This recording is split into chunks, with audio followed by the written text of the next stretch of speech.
Olha, hoje o nosso papo é sobre o Banco do Brasil.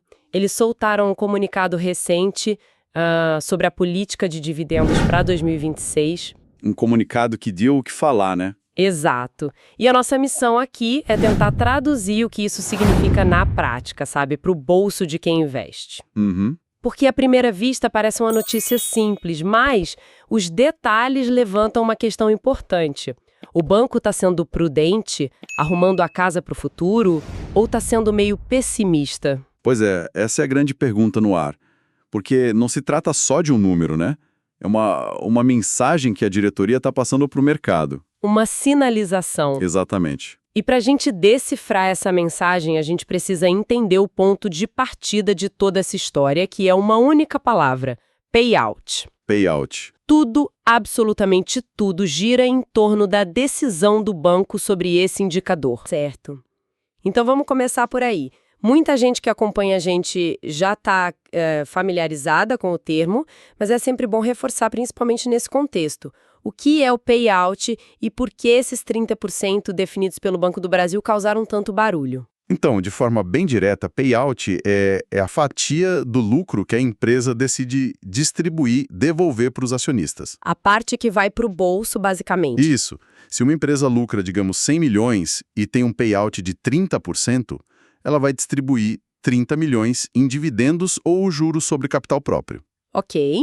E o ponto é que o Banco do Brasil definiu esse número em 30% para o exercício de 2026. Tá, 30%. Olha, minha primeira reação, sem nenhum contexto, é que parece pouco. Quer dizer que 70% do lucro fica na empresa. Fica na empresa. Mas a questão é, como esse número se compara ao passado do próprio banco? Porque isso faz toda a diferença, né? E aí está o centro de toda a polêmica. Historicamente, o Banco do Brasil, ele já foi bem mais generoso. Bem mais. Não faz muito tempo, esse payout estava na casa dos 45%. Então, uma redução de 45% para 30% é um corte bem significativo. É uma mudança de postura bem clara. É o banco dizendo, pessoal, nós vamos segurar mais dinheiro aqui dentro. Certo. E uma redução dessas não acontece do nada, né? Eu entendo a lógica da prudência, mas o investidor, talvez um pouco mais cético, poderia argumentar que o banco está sendo pessimista demais. Sim, claro. Um corte tão drástico assim não pode ser um sinal de que o problema interno é maior do que parece na superfície? Essa é a interpretação do copo meio vazio. E ela tem fundamento sim. A causa direta para essa redução é um aumento da inadimplência. Especialmente na carteira de crédito para o agronegócio. O banco precisou fazer mais provisões para devedores duvidosos, o que, claro, impacta o lucro. Entendi. Então, ao reter mais capital, ele está de fato construindo um colchão de segurança, sabe? Uma reserva para absorver possíveis perdas no futuro. A gestão está claramente priorizando a solidez do balanço. Em detrimento de pagar mais para o acionista agora. Exatamente. Em detrimento da remuneração de curto prazo. O famoso despiorar antes de pensar em melhorar. E essa questão do agro é super interessante. O que aconteceu exatamente ali?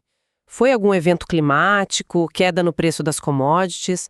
Dar um pouco de cor a essa inadimplência ajuda a gente a entender o tamanho do problema? É uma combinação de fatores, na verdade. A gente teve, sim, questões climáticas que afetaram safras em algumas regiões importantes, e isso aperta o caixa do produtor. Claro. Ao mesmo tempo, os preços de algumas commodities-chave, que estavam em patamares altíssimos, passaram por uma correção.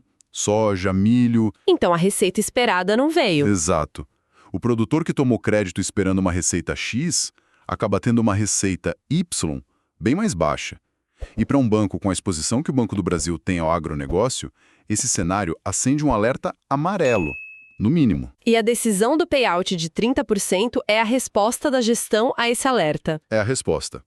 É uma atitude defensiva. Ok, então é uma estratégia de defesa bem clara. Mas o investidor que comprou a ação pensando no dividendo quer saber o impacto prático disso.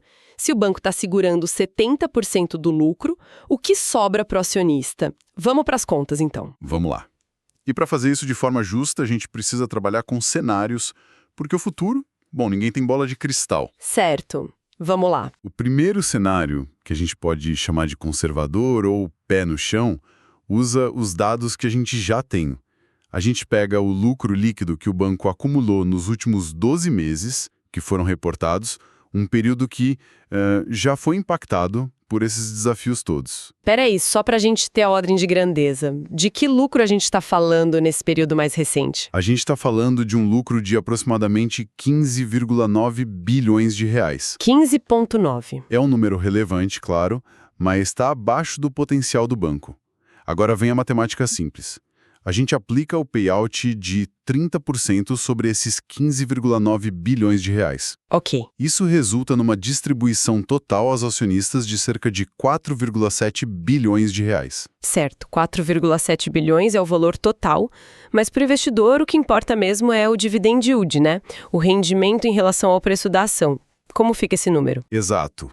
Considerando o valor de mercado atual do banco, que está aí na casa dos 123 bilhões de reais, esses 4,7 bilhões em proventos se traduzem em um dividend yield de aproximadamente 3,8%. 3,8%. Sendo bem sincera, não é um número que enche os olhos, principalmente para um banco conhecido por ser um bom pagador de dividendos. Não é? Em alguns anos, isso aí mal cobre a inflação. A grande questão é, esse é o piso ou pode ser o novo normal para o banco? Essa é a pergunta que o mercado inteiro está tentando responder.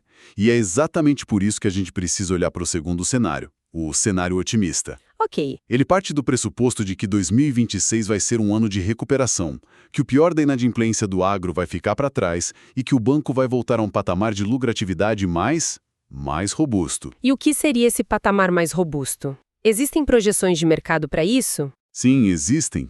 Algumas casas de análise trabalham com a possibilidade de o lucro do Banco do Brasil em 2026 se recuperar para uma faixa entre 22 e 24 bilhões de reais. Opa, peraí. Sair de 15,9 bilhões para algo em torno de 24 bilhões. É um salto gigantesco.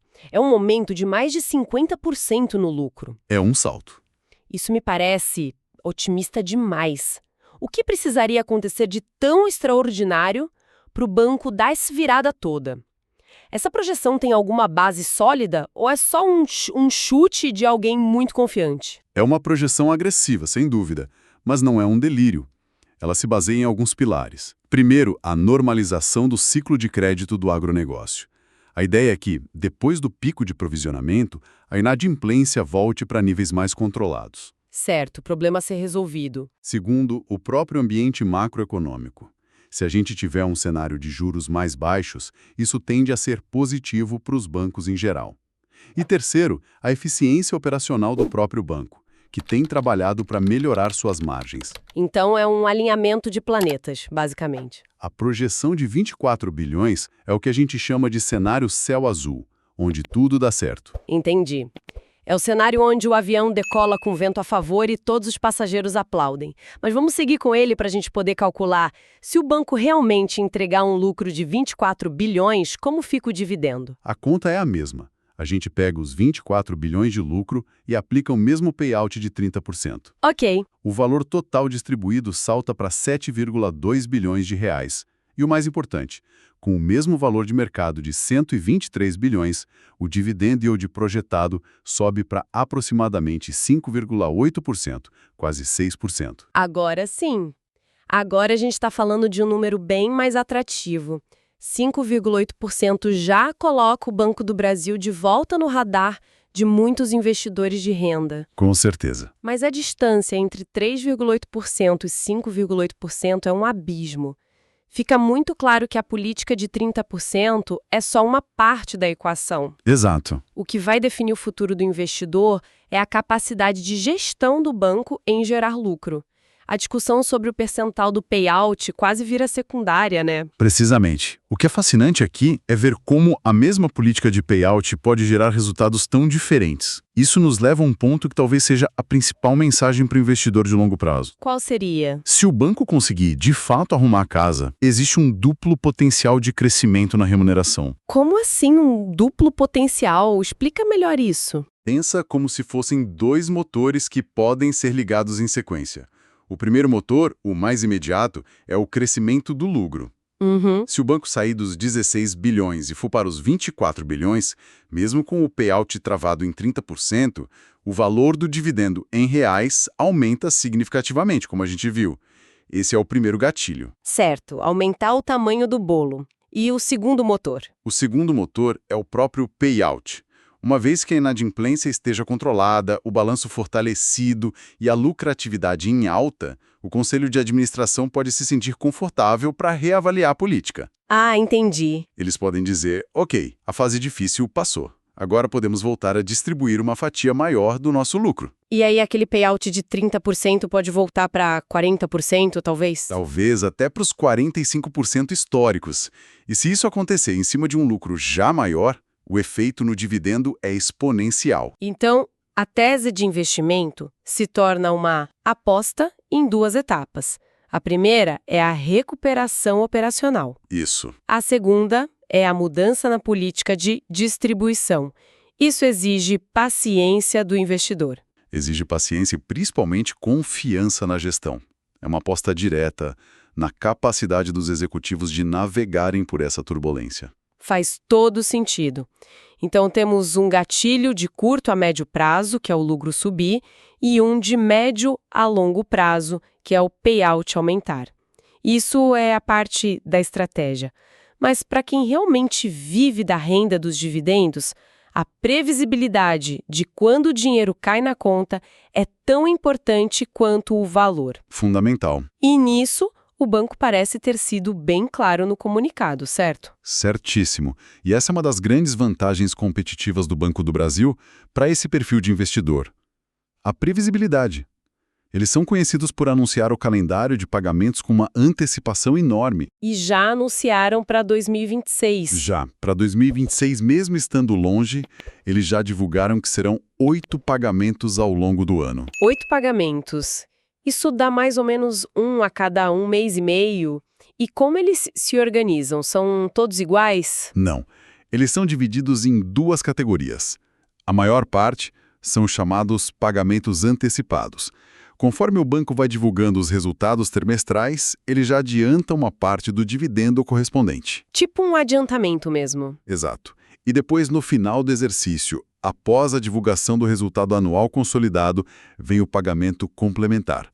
É como se fosse um ajuste final para garantir que o total pago no ano corresponda exatamente aos 30% do lucro total. Essa clareza é um diferencial e tanto. O investidor consegue organizar o fluxo de caixa pessoal. Ele sabe que em determinado mês vai receber um valor do banco. Isso traz uma segurança que nem toda empresa na bolsa oferece. Exatamente. É engraçado porque o mercado de dividendos tem dois tipos de investidores.